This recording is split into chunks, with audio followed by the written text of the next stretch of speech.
resting place at the close of the day.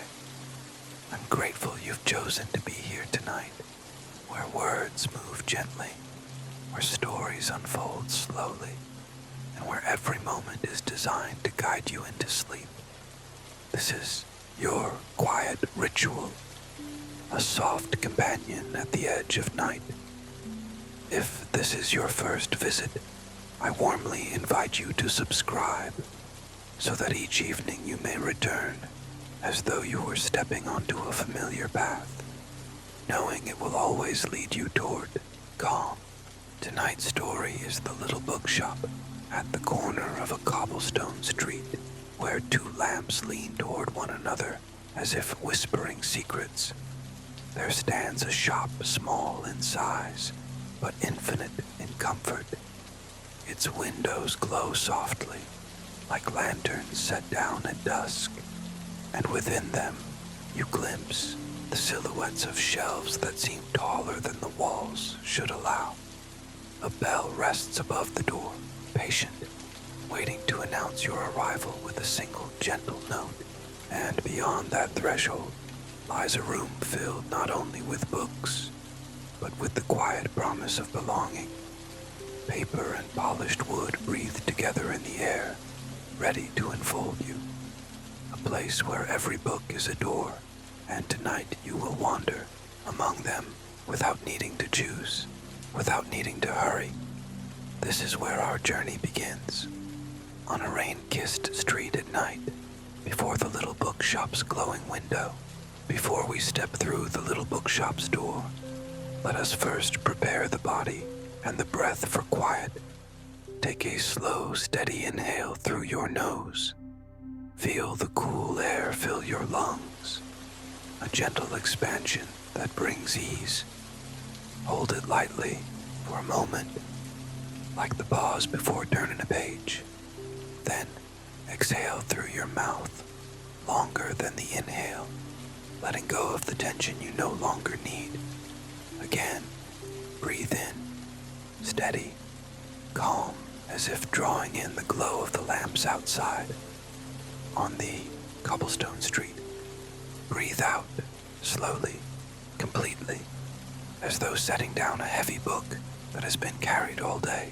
Each breath is a release, a softening.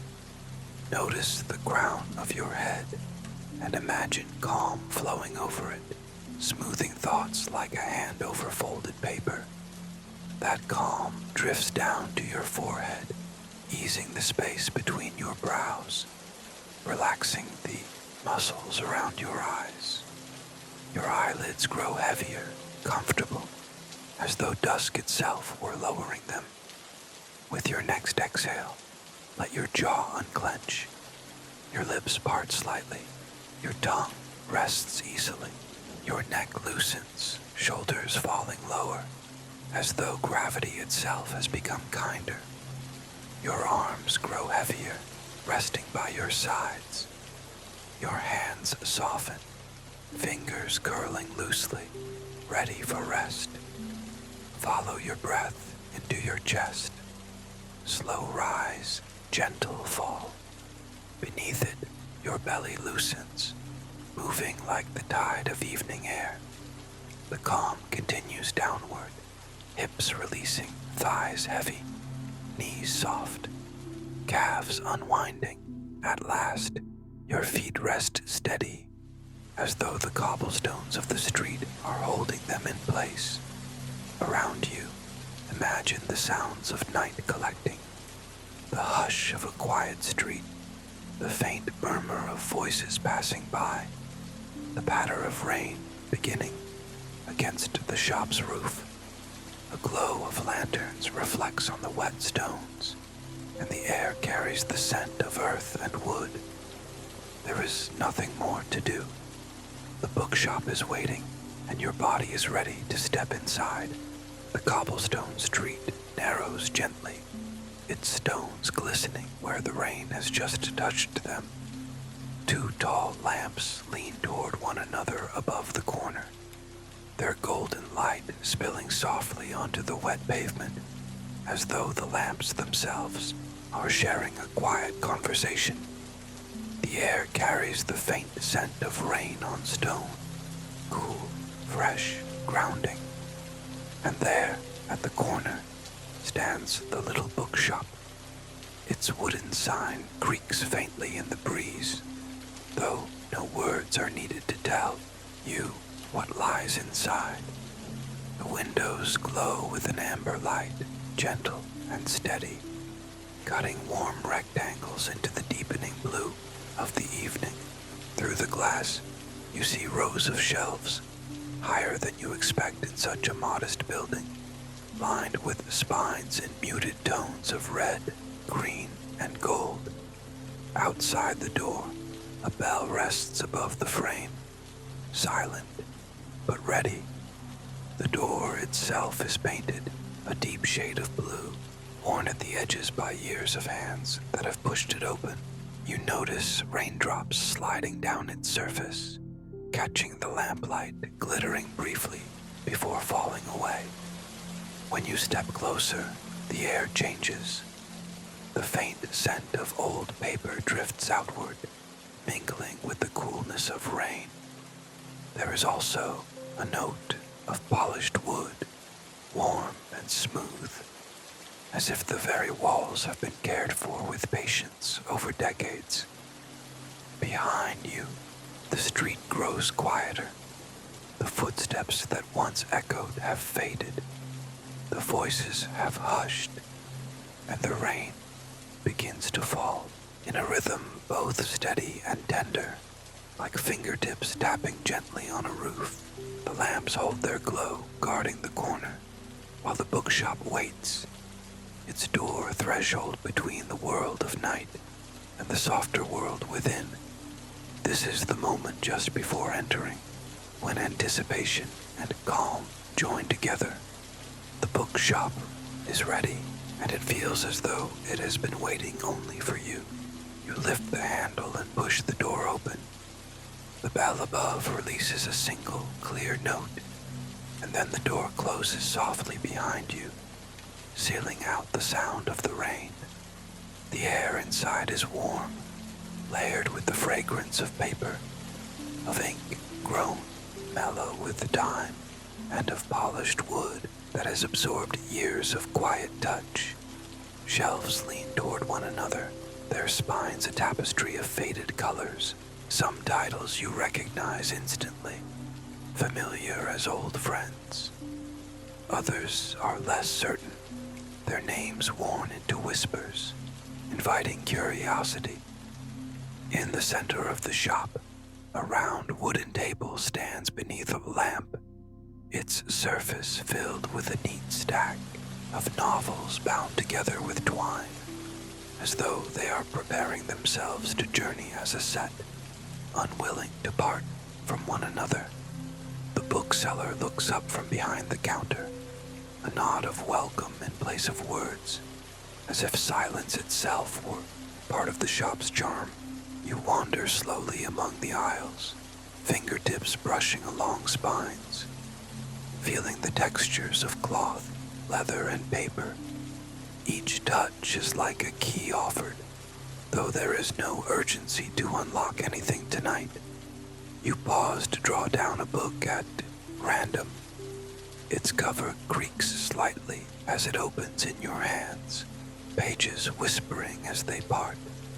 One story begins with a garden lit by moonlight, another with a train pulling out of a station at dawn. Each page feels like a door, and you realize that tonight you do not need to step through, only to walk this long hallway of possibilities, letting the doors open one by one, without demand. In the corner of the shop, a cat lies curled upon a heap of old newspapers. She stirs now and then, her ear flicking at some sound too soft for you to notice. Her breathing is steady, slow, as though she has made herself part of the rhythm of the shop.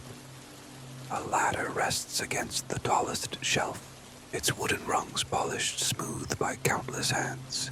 Reaching upward for words, near a quiet alcove, a chair waits beside a reading lamp. its cushion softened by many evenings. You carry one book there, sit down, and as though aware of your need, the lamp glows with a gentle warmth, pleased to be useful once again. The words rise slowly from the page, settling into your mind like snowflakes that never melt. Quiet, weightless, dissolving into thought without burden. Around you, the bookshop breathes its silence, holding you in a cocoon of patience. The rain outside deepens, its rhythm now more certain, drumming lightly against the roof and tracing silver lines down the window panes. Each drop lands with a patience that feels familiar, like a finger marking time in a lullaby.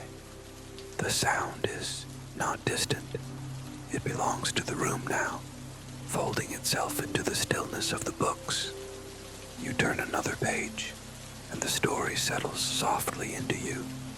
But soon, you find yourself closing the book, not because it wasn't enough, but because it was. The weight of the volume rests on your lap as your eyes drift across the shop. Shelves stand like quiet guardians, each one watching over countless voices preserved in silence. The cat shifts in her sleep, stretching one paw outward before curling tighter again. Her fur rises and falls with each slow breath, a living metronome of calm. The ladder, unmoving, gleams faintly in the glow of the lamps, its polished rungs remembering every hand that once sought words from higher shelves. A faint draft moves through the room, carrying with it the scents of dust, paper, and the faintest trace of cedar oil. You notice how these scents weave themselves into the quiet, so natural that they feel like part of the book's own language. Beyond the door, voices drift along the cobblestones. Footsteps echo briefly, then fade. The street settles into its own hush, and the shop becomes a world contained, complete. Every corner feels at ease, each detail gently holding its place. Nothing rushed, nothing forced. You sit longer in the chair, feeling it cradle you. The lamplight pools warmly over the book's closed cover, over your hands resting still, over the polished wood of the table nearby. It is a quiet meant not for endings, but for pauses. The kind of quiet that does not ask anything of you except to stay. And so you do. You remain in the chair as the minutes lengthen, though time no longer feels like something to measure. The book lies closed, the lamp glows faintly, and the shelves lean inward as if to form a shelter around you. The little shop breathes in its own slow rhythm, the silence broken only by the steady rain above. Your eyelids grow heavier now, as though the dusk itself is asking you to rest. You listen to the cat's soft breathing in the corner, her gentle sighs folding into the sound of raindrops. Together they create a lullaby not written, but lived, steady, simple, unhurried. The shop seems to lean closer, its walls and shelves holding you safely, every detail agreeing that you belong. You imagine each book on the shelves continuing to dream its own dream, while you drift into yours. The faint glow from the windows assures you that the world outside is at peace, that the lamps on the cobblestone corner will stand watch until morning. You allow your body to sink deeper into the chair. The quilt of sound and scent wraps around you. Paper and polished wood, rain on stone. The soft hush of pages turning somewhere far away. With every breath, you loosen further, as though the bookshop itself is reading you gently into rest. You close your eyes fully now. Thought dissolves. The little bookshop will remain here, its bell waiting, its shelves watching, its cat dreaming, and you, quiet, safe, unhurried, slip into sleep as naturally as rain finds its way to earth.